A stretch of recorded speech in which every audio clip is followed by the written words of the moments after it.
Time to get buzzed. Howard Bender, aka Roto Buzz Guy, is here to help you get through Thursday on Getting Buzzed. And now, please welcome to the virtual stage, Mr. Howard Bender.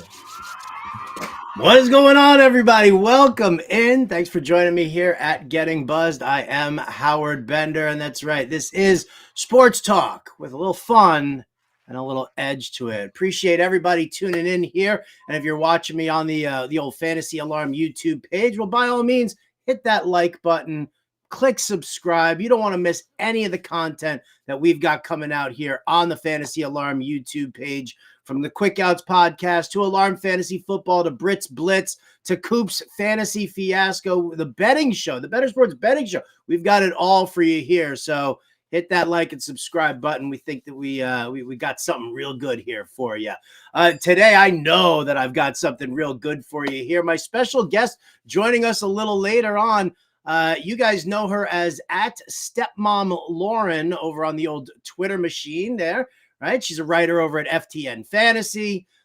She's the host of the FTN Fantasy Show on Sirius XM Saturday mornings from 9 to 11 a.m. Eastern. And she's also the founder of StepmomLauren.com. And so you can give her a follow at StepmomLauren and definitely check out StepmomLauren.com. She's got links to all of her work that she does. She's also one hell of a person. Funny as hell. Can't wait to have her on. She's one of my favorite people in this industry. And you know what? The best way to equate it is that Lauren and I, if we were like brother, sister, or cousins, and we were sitting at the Thanksgiving table, we'd be the two getting yelled at by everybody for constantly giggling and laughing during the entire meal. So that's what we're like. That's what our vibe is. And I'm so excited to have her here. Before we get to Lauren and have some fun with her, we always like to hit some of the hot news topics around sports. We love to play in the headlines of what's going on. And so, I mean, let's start it off here right now. Chiefs Kingdom. What are y'all doing here? What are y'all doing? All right, so much to unpack here. First and foremost, there's the image. Kadarius Toney, 100% offsides. You know, the really funny thing was I was sitting there on Saturday night after I had done a bunch of work. Wife had gone to bed, and I ended up getting locked in to Remember the Titans. And it was like a premonition, right? Because you just sit there, you see, he's offsides. He's lining up offsides. Well, here you go with Kadarius Toney. Now, fact of the matter is he's 100% offsides. All right. I've seen the video, and thank you, members of Chiefs Kingdom, who have sent me the video that shows from the field level that Kadarius Toney walks over and he looks over at the ref, but then he looks away immediately. The ref never gives him any kind of an acknowledgement. He looked back, and that was the end of it. All right. And then the ball got hiked, flag goes up in the air. All right. There's a lot to unpack here. First and foremost, stop crying about them calling the penalty. I get it. Some refs do it on the regular. Most refs don't. Most players check with the ref. They look at the ball. They look at the ref. They check with the ref. They wait. They lock eye contact with the ref. They wait for some sort of an acknowledgement. Kadarius Toney did not look for any kind of acknowledgement whatsoever. He looked, and then he looked back. And that's it. But here's the thing. You guys could be like, well, he shouldn't call the penalty in that sense. And he shouldn't call a penalty, at that point of the game with so much riding on it. Listen, rules are rules, people. And I say this to fantasy owners all the time who sit there and whine and cry about suddenly finding out new rules in their fantasy league. All right. You call the penalty. If you see the penalty, you call the penalty. All right. Maybe not every ref sees it. Maybe more refs are more diligent about telling a guy, move over. Whatever the case may be, it didn't happen here. Kadarius Toney glanced at the ref and glanced back, didn't give him any time to, acknowledge him or anything like that. And he was lined up offsides. Ref calls the penalty. That's it. And listen, I've heard all the talking heads all over the place have what they have to say about it. And first and foremost, I think that it's very telling when you get wide receivers, former wide receivers, current wide receivers, explaining that Kadarius Toney was wrong, that the Chiefs shouldn't be complaining to the refs about this. Patrick Mahomes shouldn't be crying about the refs to Josh Allen. All right. It's Kadarius Toney's fault. It's Kadarius Toney's responsibility. So stop with the whole conspiracy theory against the Chiefs, and and nobody wants the Chiefs in the Super Bowl again, and everybody's like it's ridiculous that the fact that a fan base wants to sit there and claim that the refs are out to get them. I've heard it from every stupid fan base. Cowboys fans say it when calls go against the Cowboys. Giants fans say it when the calls are going against the Giants. Raiders fans say it all the time, whether things are going against them or not. All right. Anytime a ref makes a call against your play, the hometown team fans are like, "No, the refs, the refs, the refs." Listen to what everybody's saying. Now, RG3, when I saw his whole thing, he said he pointed, but he never got confirmation. His big thing is that the refs just need to be more consistent with their calls, with the way they acknowledge players. Maybe that is true. Maybe the refs do need to get, more consistent with the way they do it. I think they should. Listen, I've already had this claim that I don't want robo-umps. I don't want eye in the sky kind of officiating that goes on. I mean, challenges, okay, fine. Booth review, okay, fine. But are we going to sit here and we're just going to kind of pile on over and over and over again? You keep doing that, and they're going to take everything off of the refs' hands on the field, and they're just going to do all the eye in the sky stuff. And it's going to lengthen games, and it's going to stop play, and it's going to be a problem for everybody out there. It's unbelievable. So RG3 says the refs need to get more consistent. But listen, Greg Jennings, I saw him. Remember Greg Jennings, wide receiver for the Packers? Said it was inexcusable on Kadarius Toney's part. Chad Ochocinco even details the whole thing. Ochocinco says, he's like, it's Toney's responsibility to stay locked in eye contact with the ref until the ref acknowledges you. Toney looked over, but then he looked back. So if Ochocinco is sitting on the sidelines and he's talking about what Toney is responsible for doing, and Greg Jennings, another wide receiver, is responsible for it. And I mean, listen, Ochocinco did like the entire thing, where you're lining up out wide versus when you're lining up closer into the, to the offensive line. Okay, that's just the bottom line right there. So Chiefs Kingdom, get over it. Stop the whining and crying. I'm sick and tired of hearing all the crying about the officiating. It is. Listen, we go through this every single year. Somebody's always going to complain about the officiating. Is it getting worse and worse? Are we looking at a series of refs? Like we're looking at Angel Hernandez. I mean, I thought it was so funny that they sat there going into week 14. They were actually talking about the ref crew that's being investigated. And I mean, listen, NFL investigations. I mean, that's ridiculous.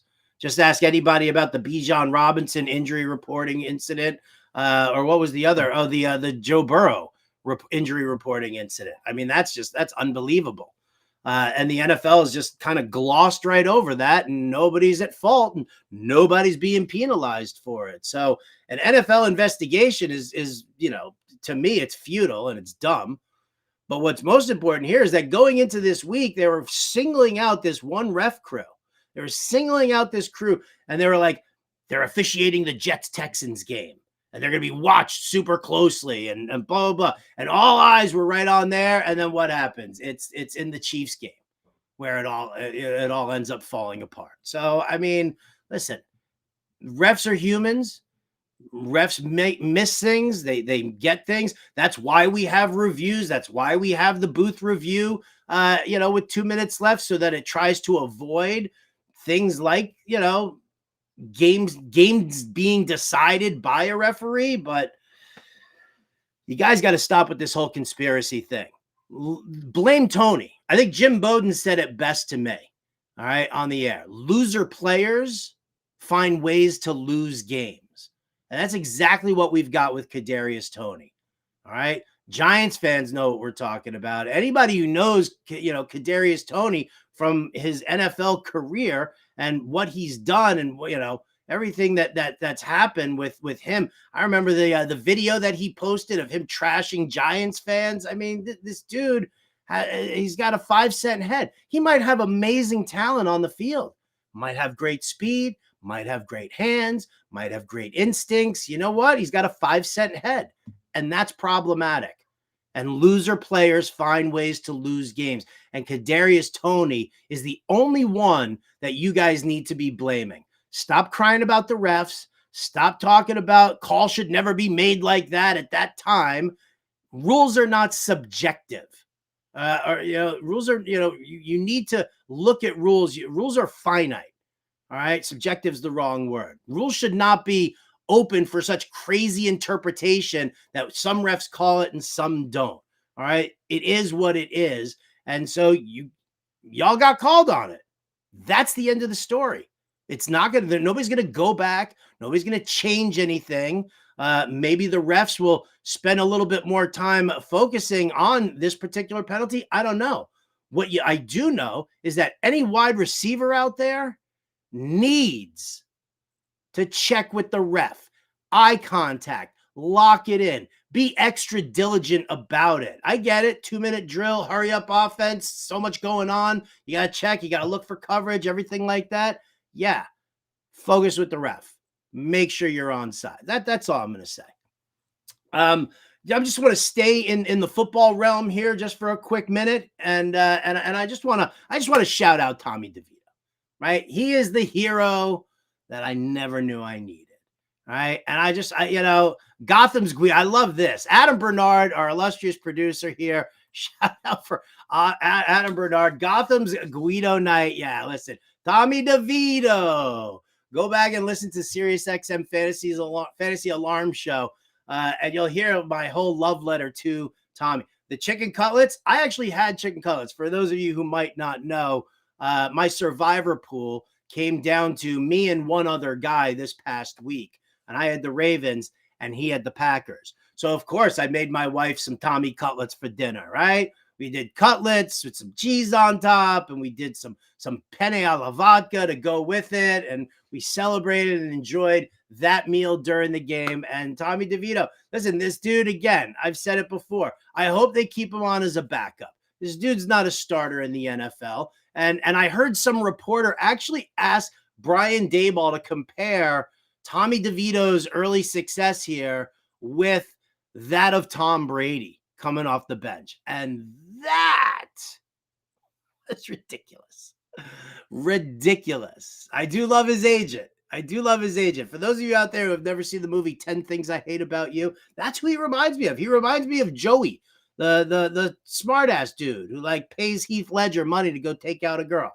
Right. So, I mean, it's unbelievable. And I love he got pissed off that they were talking about him on the Manning cast and they referred to him as slimy. He's like, the hat is kind of like my thing. Listen, you're a caricature. Accept it. Love on it. We're okay with it. Everything about Tommy DeVito and this and, seeing his parents in the stands. And listen, I grew up in that era. I grew up in New York.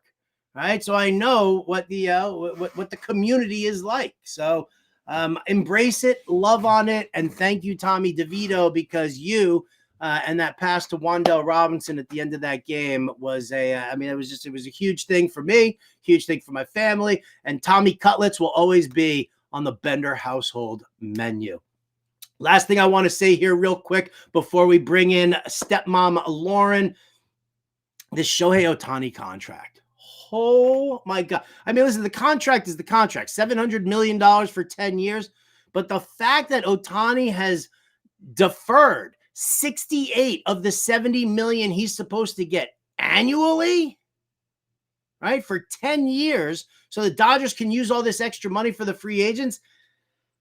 Listen, there's no salary cap to circumvent. It is what it is. It's a crappy situation. There's no way that the MLB should have even allowed it. There's no way that that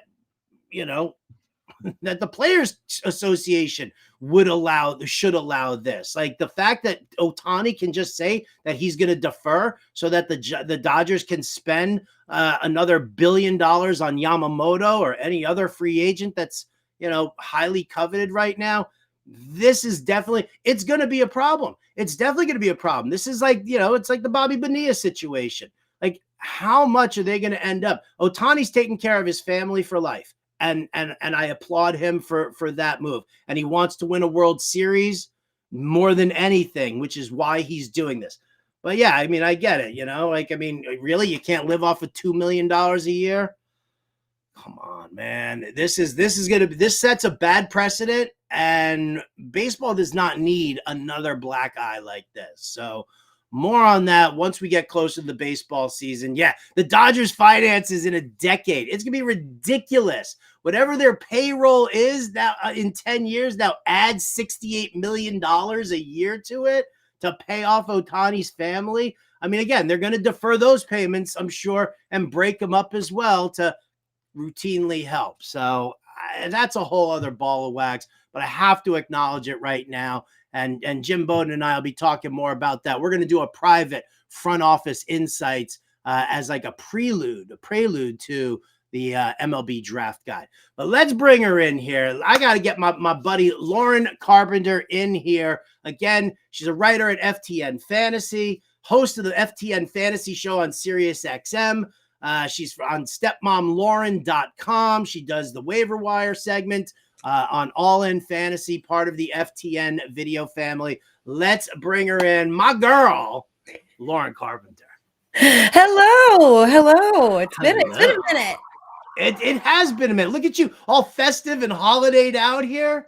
Yeah, I sorry if there's an echo. I'm trying to fix my AirPods. Hang on, let me see if this works. Okay, yeah, you see. Testing. 1, 2, 3, 1, 2, 3. I got you loud and clear. Now loud and clear. I got you loud and clear too. How are you? You look all right. First of all, snap. Yes, I love that. I love the holiday thing. Gingerbread. Is that a hobbled gingerbread man there? Yeah, his arm snapped off. So snap.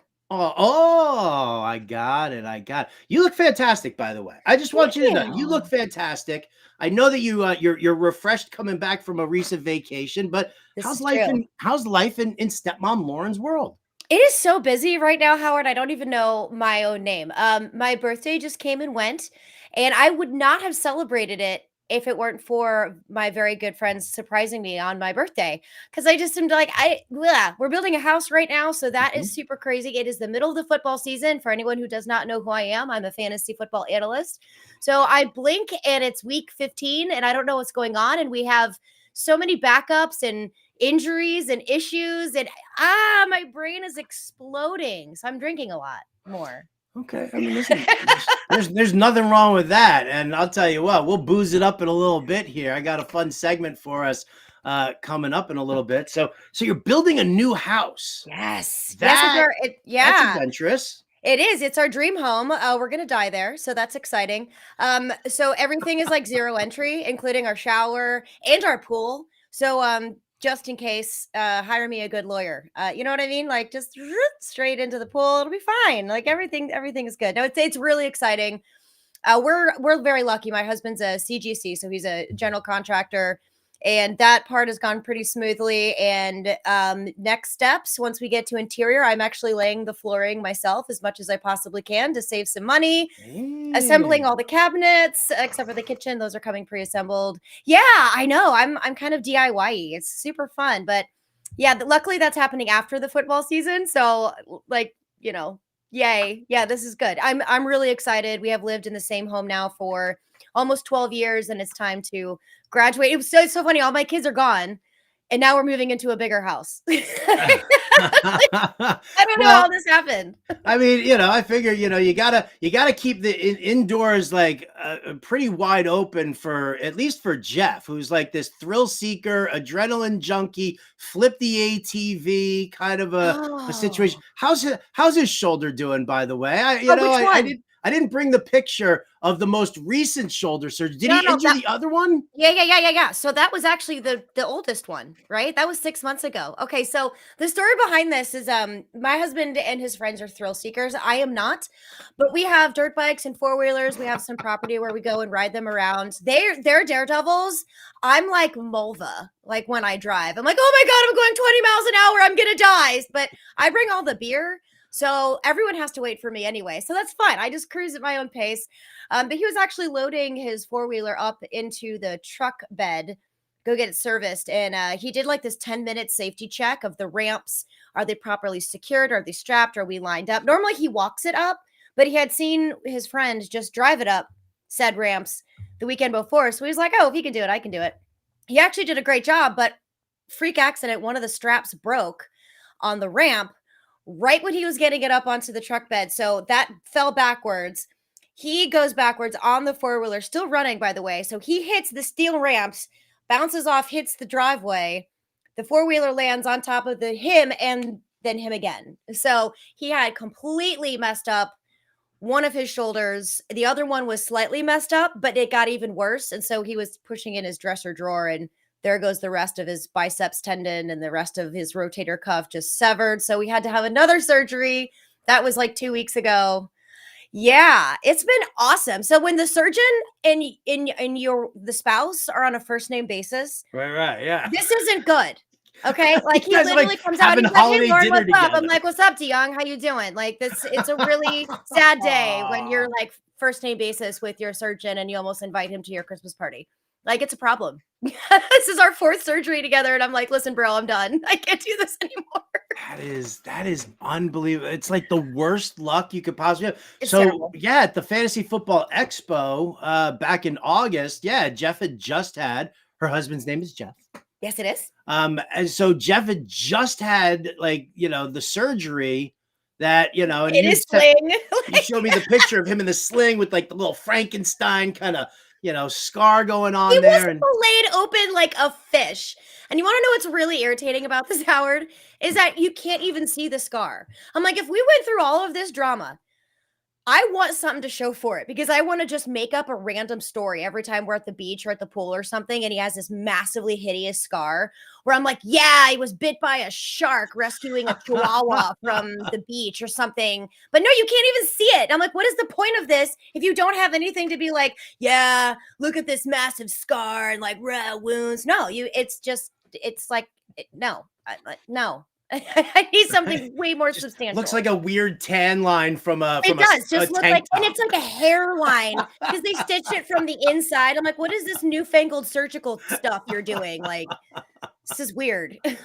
Oh, Jeff. Well, I mean, give him a big hug from me. That is just horrendous luck. But before he went under the knife, though, you guys did a nice little vacation trip here. You guys went to St. Lucia.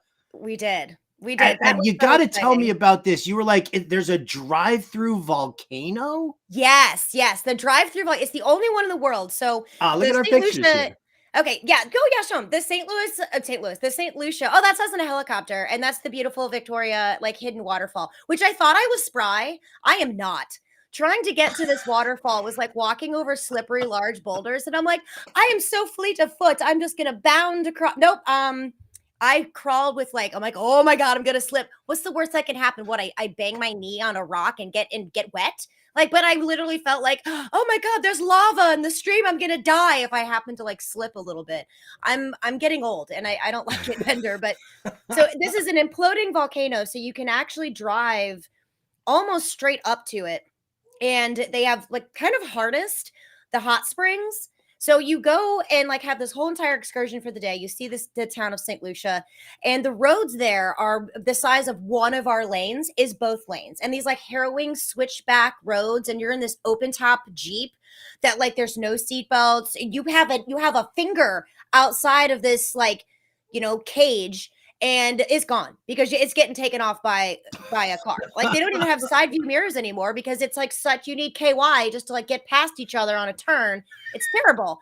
So like we take this Jeep thing up and we have to hike through the wilderness, and there's a guy in front of us like beating the bushes to like get rid of the snakes, which the only reason they have snakes is because of like white slave owners. That was a great story to hear when all of us in the entire bus are like, well, Jeep, excuse me, are white. That and our sweet tour guide is this young black man. He's like, well, I think it's really funny. I'm like, this is not. I feel like a horrible human being right now. Could we have skipped that history lesson? But I am glad that I know that because St. Lucia is one of the most diverse, awesome places. Everyone is happy. It was absolutely stunning. We ended up taking a helicopter ride instead of trying to navigate the roads in a like as riders. No, we didn't drive those. That would be terrible. But yeah, that's us in a helicopter going across the island to get to the airport on our way back like ballers. That's what we did. I like that. We so rolled that like ballers. People can't see that, but like can't see the bottom part of the picture. It got clipped off. I tried to salvage as much of it as I possibly could. Even on vacation, she's in her Scott Fishbowl 9 shirt. Right there. Oh yeah, I am. Yes, that is my Scott Fishbowl 9 shirt. Also, the bottom of that waterfall is this beautiful, like pool. It was freezing cold, but all of us got to get in it, and it was just absolutely marvelous. But the drive through volcano, right? Like you get into the hot springs, and then it like opens your pores. Then you get out, and you have buckets of mud from the volcano. It's volcanic mud. It smells like sulfur. You slather it all over yourself. Oh, where's that picture? Where's that? Yeah, there it is. yeah, Look right at there. you two. And so you let it dry. And then you get back into the water and you like scrub it all off and your skin is like a baby's butt. It was phenomenal. Yeah. I was like, I didn't have acne for a week. Like it was wonderful. I was like, this is amazing. Like, why aren't you selling this worldwide? Like I need more of that volcanic mud in my life. So that's my wonderful husband. Isn't he great? He is great. I love Jeff. Yay. Jeff's one of the coolest people. I remember when I met him at the first expo, we had just an absolute blast with hanging out and getting to know him a lot. And you guys are in the Dirty Laundry League. Yeah, give me this one here. Okay. Talk to me about this one. Okay, so these helmets you're wearing are hysterical. Okay. So this is how dumb I can be sometimes. I'm like, all right, I have real bad panic and anxiety. And I was thinking, well, I can't scuba because that's horrifying. And Jeff doesn't like to snorkel. So I was like, we'll just meet in the middle. All you do is you're just walking into the water with these big giant helmets on. That's easy. This is the most terrifying thing I've ever done in my life. Not only that, but I was so hungover during this situation. I'm like, I'm going to die. Like, I'm like, tell my children I love them. I'm going to die. This is it. At least I'm going out in the water. I don't know. But like I went into the water, a broken woman. I emerged renewed. The shock of the cold water, that hose that goes up, that's piping not pure oxygen, but fresh oxygen into this tank. Now that's not sealed. That just sits on top of your head. So if you lean your head back, water fills up. Oh, really? Yeah. And those actual helmets are 72 pounds. But because when you're in the water, it lightens them up. And those yellow balloons, those are air buoys. So those also help to lighten the load on your shoulders. And you're literally just walking around on the bottom of the ocean. And they have a bunch.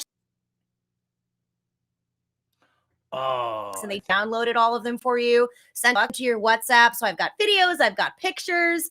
But it was a really cool experience. I'm so glad I did it, even though that was the most scared that I have been for the first like 3 minutes of it. But once you're kind of in there, you're like, this is the closest to space I'm ever gonna get ever in my life. So I'm like, I'm walking on the moon. It was fantastic. It was, I can't say anything more. If anyone wants to go to St. Lucia, I highly recommend staying at a sandals resort. If you do, hit me up. I will give you all of the ins and outs to make this the best trip ever. Make sure you fast pass through immigration. That's the choice. It looks absolutely amazing. It looks. We haven't been on a vacation longer than 3 days since our honeymoon 11 years ago. So this was a combined my 40th birthday, our 11-year wedding anniversary, all rolled into one vacation. when was your birthday? What's your birthday? November 21st. I just turned 40. How did I not know that? You did. You posted on Twitter. You're good. Did I? Yeah, I you're did. celebrate That's this right. woman. I didn't realize it was your 40th though. Wow. Yeah. Milestone, girl. Milestone. Yeah. You Now look I'm going 25. through now I'm going through perimenopause and I love my life. Yeah, let's go 40. Woo! My wife's gone through the. It's freaking menopause. terrible, man. You have to put up with us when we're going through this. The struggle is real, but no, it's good. At least, you know, I have makeup to cover up my old lady acne, and I have gray hair in my eyebrows now, which is super fun. For my wife, the menopause was like the only thing that like really, I mean, listen, I've dealt with her mood swings my entire life, right? I mean, we've been together for, well over 20 years, and we've known Oh, each you guys other are even so longer cute. than that. And so I've dealt with that. The hot flashes are the thing that I have the hardest time Oh, with I don't because refer to them as hot flashes. No. I get cold real easily and she gets hot real easily. And then on top of that, then the hot flashes. So she's like whipping the windows wide open and the wind's coming in. And I'm like sitting there, like Oh, put a shivering. jacket on. And she's like, oh my God, I'm dying right now. I'm dying right now. She keeps the bedroom like with like 7 different fans blowing on the Oh yeah. bed. Oh yeah. It's like, Oh yeah. it's like a tomb. I It's call like a them warm crypt. episodes. It's warm episodes. Not a warm I'm a episode. little toasty. I'm so sorry for everyone who's tuned into this. Like, I did not want to tune in to hear about this, but I'm sorry. It's a fact of life. You know, these things happen. I'm trying to It stay is a centered in fact my of life, freaking show. 100%. And you know what? It is what it is, and we all know. Like that's what this vibe is all about. We're supposed to be talking about stuff like this. Listen, I am going to definitely ask you about the radio show. Like, how is it going with you on Sirius XM now? This has been your first year. Yeah. You've been guests on shows a ton, and you've been a guest on the Fantasy Alarm Show with me. But now this is like it's you, it's Chris Meany, it's Jake Seeley, it's the 3 of you, 3-person booth. Like how's the show for you? Are you just having an absolute blast? I am. I don't know how we haven't been canceled. That's like, that blows my mind. Like, how do we still have a show? Like, what? No, we have a ton of really good content that we bring out every Saturday. But because it's Saturday morning, it always goes off the rail within about 29 to 32 minutes into the show. And then we just start having a ton of fun. We still have really good analysis. But we just have fun with it. We have fun with each other. As you can tell, I'm a no holds bar person. What you see is what you get. And they even have like one of our intros to our segment is welcome to All In or the FTN Fantasy Show. Here's Jake Seeley, whatever else is on Lauren's mind. Like, that's how ridiculous we just get. It's silly. It has been so much fun. I absolutely love it. I was like cramping my style because I'm like, wait a minute, I have to like be on a show at 9 a.m. on a Saturday. Now it's the thing I look forward to the most because we have so much fun and I absolutely love it. So if you haven't been able to do so, tune in, Sirius XM. Listen to Howard's show. I've been on it several times. Listen to Howard's show. Also listen to ours. It's every Saturday morning, 9 to 11 a.m. You can also listen on demand. We have a ton of fun. And when we disagree, oh, it's like brother, sister. Like That's always the best because you guys do kind of go at each other a little bit. We do. Oh, yeah, we do. We do. It's fun. It's really fun. Like sometimes we get a little like under the belt. It's like, whoa, calm it down, killer. Like, you know, I think your producer thinks I'm nuts, but it's okay. I'm listen, on Saturday mornings, I'm sitting there and I'm writing the playbook for Fantasy Alarm. And so I'm up. It's like 6 a.m. my time. And I'm like, that's early. Of course it's early, but I'm sitting there and I'm working on the playbook and I pop on, the Sirius XM and I sit and I listen to you guys all the time. So we have a lot of fun. I'm there. Long time listener, first time caller. How about that? Friend of the show. Friend of the show. Absolutely. Absolutely. So you're doing that, which is absolutely fantastic. And yes, again, Saturday mornings, 9 to 11 a.m. Eastern on Sirius XM Fantasy Sports Radio, channel 87. And then what else you got going on? So waiver wire segments on All In Fantasy, part of the FTN family. What else are you doing over there at FTN? Yeah, so at FTN, those are the 2 big shows that I have. So like, again, building a house. So I really scaled it down for anyone who has followed my work. You're kind of thinking, where the hell did Lauren go? Because I used to work for like 6 different networks. But this year, because we are building the house, there's so many things going on. I just decided to scale it down, stay at one network this year. So I'm just at FTN. For the next kind of rest of the fantasy season, we are just going to be on Wednesdays now instead of Mondays. So Wednesdays, 10 a.m. Eastern, it's going to be the 3 of us. So you'll get the 3 of us dose Wednesdays. That's on YouTube or wherever you get your podcasts for All In Football. And then Saturday mornings will be the 3 of us again. So that's really what I've got on my plate. And I'm actually I love it. I love football. You know how much I love football. And I get to really enjoy it this year instead of just having one day off, which was Saturday, and all I did was sleep. So it's nice to kind of be able to space out my work and really dedicate the time that I need to. And it's such a blast. I love my job. How do I get paid for this? This is shocking. I feel like I'm cheating. I kind of Cheating the sometimes system. I sit there too, and I wonder how this ended up how my life ended up doing How all did I get this. here? People ask me that all the time. I'm like, I have a bachelor of journalism. They're like, oh, that makes sense, but they have no idea what I'm talking about. They don't know if you're putting. How's your football season going, by the way? You are not in the Dirty Laundry playoffs. Oh no. And no. neither is Jeff. I know. Thanks, Britt Flynn. Knocked him out. I love you, Britt. So yeah, I've got this weird bipolar situation going on with my leagues because we I are in so many leagues, and just some of them, the draft with waivers, especially if they're 14 team or more, there's nothing on the waiver wire. Nobody trades. So some of them did fall off the priority list, but I have 3 that I am in. Actually, I'm in 5 playoffs. 3 of them I am top seed. So I have a first round bye, including the SiriusXM host league. That is exciting. I am number 1 in that standing. As we know, we retweet that all the time when SiriusXM puts that out on X. And so I have 3 first round buys, and I'm in the playoff in a 4th. So I'm doing pretty well. It's kind of bipolar. I don't really have too much in the middle. It's either real bad, or I'm doing real well. So it's weird. It was kind of that just, polar ends, opposite ends of the spectrum this year, but it's been a weird year. It's been one of those funky ones. Definitely been a weird year, and there are, I'm in a ridiculous number of leagues too, and yes, you're like, I did really well in some, and I did okay in some, and then there are a couple of them out there that you're just like, whatever. Thankfully it's over and done with, and I don't have to sit there and look on waivers for week 15 for every single league. So yep. I totally get that. Well, we're gonna dazzle the world right now here, Lauren. You and me. We're gonna play a little game. It's all football related, everybody. So we're gonna play a little game. It's called Cocktail Connection, right? Because in honor of the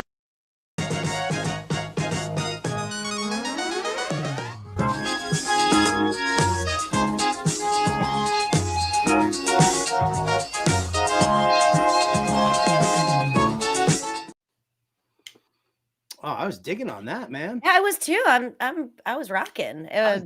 Digging I can't on see that you yet. Beat. That beat was awesome. That was spicy. All right. Thank you, Adam Bernard, for that. All right. Cocktail Connection. Here's what we're doing, Lauren. Here's how it works. My illustrious producer, Adam Bernard, the voiceover in the sky, he's going to give us a drink, a wine, a beer, a cocktail, whatever. He's going to give us something. And then what we have to do is we have to assign a player who best represents that cocktail. We'll go first back and forth here because we both have answers, and we'll see who's who everybody thinks. You guys can if you have a preference as to which player better represents that drink, put that into the chat there for me and Lauren, so we can check on all of that. Are you ready, Lauren? I'm gonna have so many haters at the end of this segment. Adam Bernard, we are ready for our first drink. Okay. All right, let's go to the wine bar. Here we are. Now let's pull up the first one. We're gonna go with the Cabernet Sauvignon. Who reminds you of a Cabernet Sauvignon? I'll say ladies first. You can go first on this one. Okay. So quick backstory. My mom was a huge wino. She has passed, rest in peace, Mom. So a lot of these, if there's any wine takes, it's going to have to do with my mom. She used to love herself a solid Cabernet. I am not a Cabernet drinker. I don't prefer it. Actually, I shouldn't say not a Cabernet drinker. I prefer a nice full body, but evaporate off the tongue Pinot Noir. That is my starter. That is my go-to, is a really good Pinot Noir. They don't have a good Pinot Noir, then I go to the backup, which is the Cabernet Sauvignon. And then I can be slightly surprised. It goes especially well, in my opinion, with red marinara meat sauce pasta. Give this to me. So my player is Tommy DeVito. Tommy DeVito. Yo. I love him. He is my Cabernet Sauvignon, my surprisingly electrifying backup that goes really well with some Italian dishes. I was just telling everybody I made Tommy cutlets for dinner for Monday Night I Football. heard they looked like fish to me, but that's okay. What? I thought they were like fish fillets because there was a lemon with it. And I'm like, that looks like fried cod. That wasn't mine. I don't know. It was on the screen. And Angie's like, no, I lived in Brooklyn for 5,000 years. That's what chicken cutlets look like. I'm like, sorry, killer, my bad. No, those are cutlets. Don't hate me. The lemon's a garnish. He's such a soothing voice. I could listen to that all day long. He does, right? I have a pillow made out of Adam Bernard's voice. Oh, when you squeeze it, he says something else? It does. It just lulls me to sleep. Yeah. All right. Well, Tommy DeVito for you, Cab Sav. For me, Jason Kelce. You don't get more full-bodied, old, reliable, goes great with a lot of good, heavy dishes. See, Kelsey's a good Pinot Noir for me. Oh, see, I think of Pinot Noir as like a little bit more spicy, and he's not the spicy one of the Kelce brothers. So true. I'll go full-bodied there. So Kelce for me, DeVito for. I love this. When I turned and watched my wife doing this, yes, Dad, I was like, damn, look at you. I know. Gets everyone involved. What's next, Adam? Since we were just talking about Tommy DeVito and the New York tri-state area, which player reminds you of a Long Island iced tea? All right, I'll go first on this one then. Long Island iced tea is Baker Mayfield. Every once in a while, you can do one, right? All right, I'll have a Long Island iced tea, and you drink it, right? Just like you can use Baker Mayfield for a random DFS week. Okay, I'm there with you. Way too much Baker Mayfield, way too much Long Island iced teas. Never a good combination. Can't do it on the regular. I mean, it's barely a once in a while sort of a thing. So Baker Speak for yourself. Well, for Baker Mayfield. For you, Long Island iced teas, have at it. I hope I have a job at the end of the show. Okay. My Long Island iced tea is Tyreek Hill. And the reason why is Tyreek Hill only needs a few catches to get 1 billion yards. You only need a few Long Island iced teas to get trashed.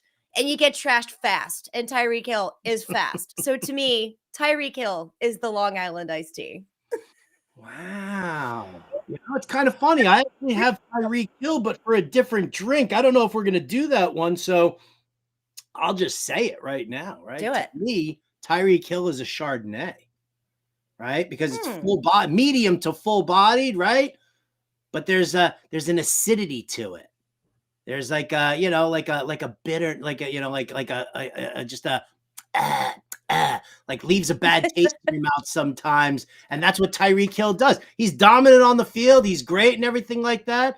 But I mean, let's face facts, right? Tyreek Hill, I'm going to retire this year. I'm going to slap this boat captain in the back of the head. Like, I mean, that's just, to me, that's Tyreek, the acidity of Tyreek Hill. I love it. So Chardonnay brings a whole new world for me because my mom, as I said, big wine drinker, but she ended just being a huge Chardonnay person. My Chardonnay is Cooper Cup because Cooper Cup with a Chardonnay is like the same thing with dinner, right? Like normally a good glass of white wine, if you don't want to have the sweet Pinot Grigio, you go to a Chardonnay. Cabernet, or so the Sauvignon Blanc is one I'm thinking of. Chardonnay, Cabernet. I despise wine. Sauvignon Blanc, isn't that the one that tastes like cat piss? I don't know. I don't like wine, so whatever. But Cooper Cup is my Chardonnay. Quick funny story about Chardonnay. My mother lit herself on fire. She gave up wine for Lent, and on Easter, the first time she ever met my now ex, but his parents, was at Easter. She was absolutely hammered because she finally got to drink wine again, and she lit herself on fire over the reduction sauce. We had to like change her clothes and distract the parents. It was the worst Easter of my life. Thank you, Chardonnay. Because I think what Cooper Cup is going to do to me in the playoffs. But yeah, my mom lit herself on fire. She's like, oh no, I've ruined the reduction. I'm like, you've ruined your left breast in your shirt. Let's not worry about the reduction sauce. Oh, Adam, what's our next drink? We're 3 drinks in already, and it's already going off the rails. But Seems like you guys are drinking what's going on the screen as we put them up. I think it's time to crack open a beer here. So let's say who reminds you of an IPA? Oh, you were talking about this player earlier. I'm going to jump right in here. This is hot takey, and I might just completely alienate a lot of listeners. I hate IPAs. I don't like a lot of people that have that mentality of IPA or die. You know what I'm saying? That like people drink IPA. That's not what I mean. A majority of people that like a good IPA, that's okay. But there's that niche of people, right? Where it's like made with goat's milk and, that kind of weird IPA people. IPAs, in my opinion, are very overrated. People talk about them way too much. People have their like weird labels and names and funky descriptions of all this kind of stuff, when in reality, it just tastes like pee. Or bitter pee or thick poop. It's disgusting. I hate IPAs. My players, I have two. They're Kadarius Toney, overrated. I am sorry. My other one for fantasy purposes is Miles Sanders. I now probably am going to get hated on by everybody. I'm sorry. You're not going to get hated on at all by me because I can't stand IPAs either. Like, okay, good. I was tending bar in New York when the brew pub phase happened in the 90s. Yeah. And and everybody was going bonkers over it. They're more bonkers over it right now. And it's like, I make my own denim and I brew my own IPA at home. Right. Yes. Like, those people is what I'm talking about. Not the average IPA person who can sub that out with a cocktail. People who are using beeswax on their mustache with their own bees that they have in their yard, which I think is sustainable for the environment, but just don't ram it down my throat. I don't need to hear all about your gluten-free situation that you've got going on with homegrown wool shirts that you have from your own sheep in your backyard that are best friends with the llama. I don't care. My alpaca keeps popping his head in over here, and he wants to like get at you on that one. For me, IPA, it's Bill Belichick, right? Like, okay, you drink an IPA because you want to get messed up, right? You got that high ABV and whatever. But bottom line is that it's bitter, and it leaves a horrible taste in your mouth. It might get the job done, but the aftermath is just a disaster. And that to me is Bill Belichick. Gets the job done, leaves a terrible taste in your mouth. Oh, okay. Yeah, I like that. I can see that. Definitely can see that. All right. Well, do we have more? I think we got time for what? 2 more, we think here? Let's do 2 more. 2 more. And by the way, thank you for your takes on the IPA, because as a guy who lives in Northern California and can't stand them, you go to a bar and have a twin caps. Okay, I was worried. One will be an IPA. One will be a 90-minute session IPA. Get out of here. All right. Yeah. Enough of that, though. I'm like, got a Bud bottle? I'll take a Bud bottle, please. Thank you. I'm good with that. Like, yeah. All right. Let's go to the world of Bloody Marys. Who reminds you of a Bloody Mary? I have 2 staples. The floor is yours. Here we go. Excellent. I'm gonna throw out 2 different drinks here that are my staples every Sunday morning. All right. One of them is a Bloody Mary. Can't be any Bloody Mary. Like, you go to a bar and they have like the nasty, like generic version of Zing Zang or something, and it's gross, and you're like, ugh. But then you have the homemade ones or the real good ones that have snacks in it. Like a beef stick or shrimp or like a mini slider that's stuck in there with like all sorts salad. Of olives. And like it's like a side salad or like, an hors d'oeuvre that's shoved in your Bloody Mary. I mean, that is a snack. It is vitamin C. It is absolutely delicious. My Bloody Mary is Josh Allen. A really good Bloody Mary that is just there. It's your staple. It's awesome. It's go-to. And then every once in a while you go to that one place, you get that nasty Bloody Mary and you're like, what happened? Why?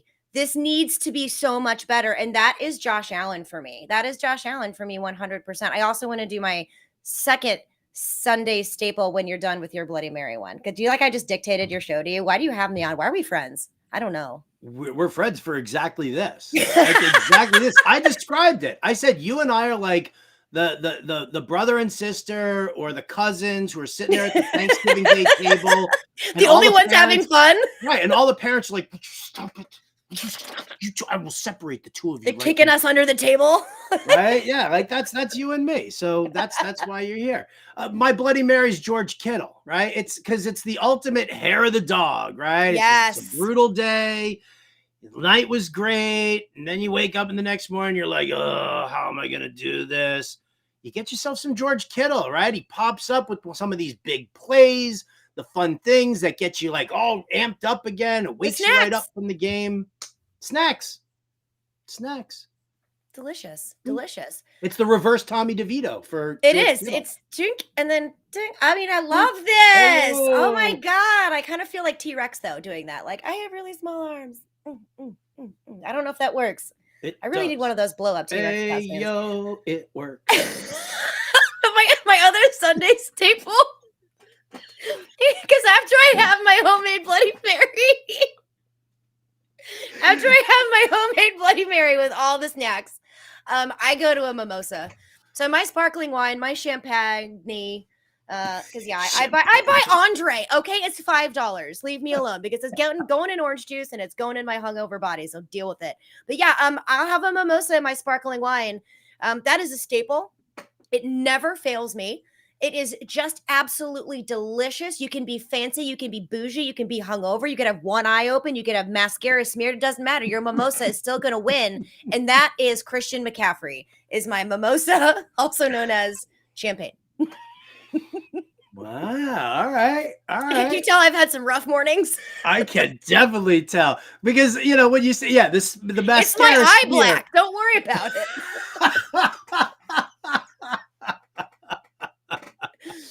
Hi. Like Aiden Hutchinson just there. I'm Stepmom Lauren, and this is a Maybelline nightmare right now. Maybe she's born with it. Maybe it's vodka drinks. She came out of the womb and boom, eye black right there. My sparkling wine. Like that right now. My sparkling wine / champagne, if we get it from France, right? Oh. Or, maybe your Prosecco, however you want to call it. That's Zach Wilson. It's light. What? It's light. It's bubbly. It's effervescent. And so me. Cougars love it. Not me. Okay. You're not a cougar. I know. But you're light, bubbly, and effervescent. It's either that or I'm a stout. Zach Wilson, have you ever seen a picture of Zach Wilson? He's like, yeah, that is true. I can see it. I'm there with you. And he's big with the moms. His mom is also big with the men. His mom's really good looking. Good for her. Absolutely. Listen, hey, my wife could get hit by a bus. If Zach Wilson's mom is available after that, just see what happens.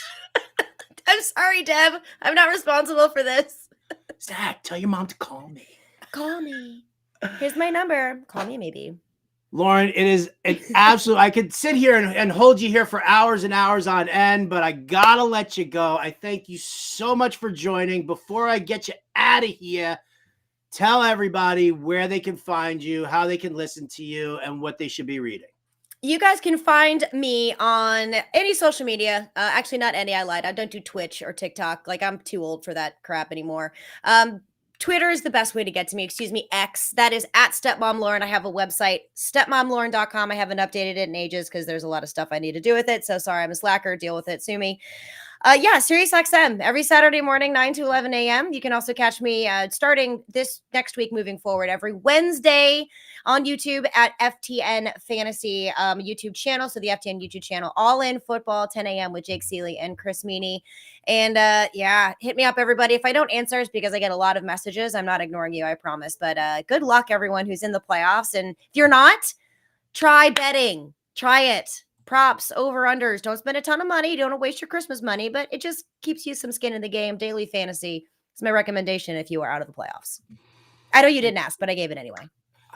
You know what? Again, you have carte blanche on this show. It's all about you. It's all about you. Thank you. Thank you so much for being here. Absolute pleasure. My love to Jeff. Will do. Give him a little shoulder squeeze for me. Ding, ding. I'll be very gentle. Ladies and gentlemen, it's Stepmom Lauren here at Stepmom Lauren on the old Twitter /X machine. Love this woman. You will as well if you don't already know her. Trust me on that. So let's wrap up today's show with a final five. Now, over the last 2 weeks, we've been doing the most inept franchises. We did football. We did baseball.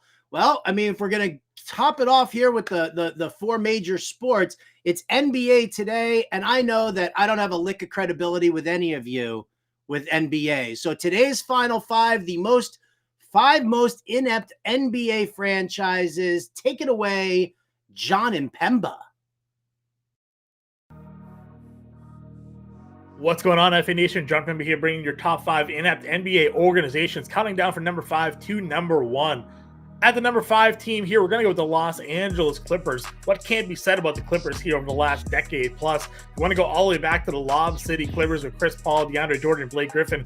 That was a team that constantly failed to meet expectations. They went and hired Doc Rivers, and that team continued to disappoint during the playoff run despite being favorites in the West year after year. And now you look at their team this season. They have Kawhi Leonard and Paul George, but they felt the best mix there was to add in Russell Westbrook and James Harden, two consistent losers over the course of their career. It seems like the Clippers are once again set to fall short in the West this season. Number 4 team here might as well be the Clippers of the East. We have the New York Knicks. Poor ownership here, bad team chemistry, consistent underperformances. It's been a long time since the Knicks have been real threats in the Eastern Conference here. Doesn't seem like it's getting much better. Even with Tom Thibodeau, he's had constant run-ins with some of his star players, and they really need a different mix, it feels like, as that team continues to develop here. The Knicks just continue to trend down in a tough Eastern Conference. Number 3 team here, we're going to go with the Charlotte Hornets. Again, this is a team, though they have LaMelo Ball, a star player, just continually finds themselves towards the bottom of the Eastern Conference here. Doesn't matter that Michael Jordan was the owner. His on-court play was never able to transfer into the owner's box here. The Hornets are constantly a laughingstock, a real-building team all the way back to their Bobcat days here. A team that consistently, even when they draft, do not draft the right mix of players. They bring in high-paid free agents that don't consistently perform for them here. And now you also have to talk about some of the questionable decisions they've made, the players they brought into their organization.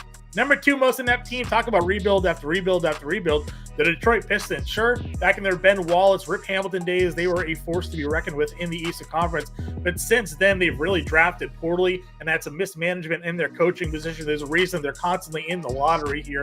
The Pistons need a lot to get out of the cellar this year. They have some solid players, relevant rookies and top plays. They have Cade Cunningham, Jalen Duran, Jaden Ivey, Killian Hayes, all these lottery picks, and yet they cannot win basketball games here. Even with Monty Williams coming from the Suns to coach this team here, it doesn't seem like they're destined for any improvements anytime soon. And the number 1 most inept organization, let's go with the Washington Wizards, another team that just is a consistent loser year after year, rebuild after rebuild, trading away Bradley Beal, getting rid of Kristaps Porzingis, acquiring Russell Westbrook for a season. Just nothing is working in Washington, and they can consistently find themselves battling in the lottery year after year in the Eastern Conference. Those are my top 5 inept NBA teams right now. What do you guys think? Who are your top 5 most inept NBA teams?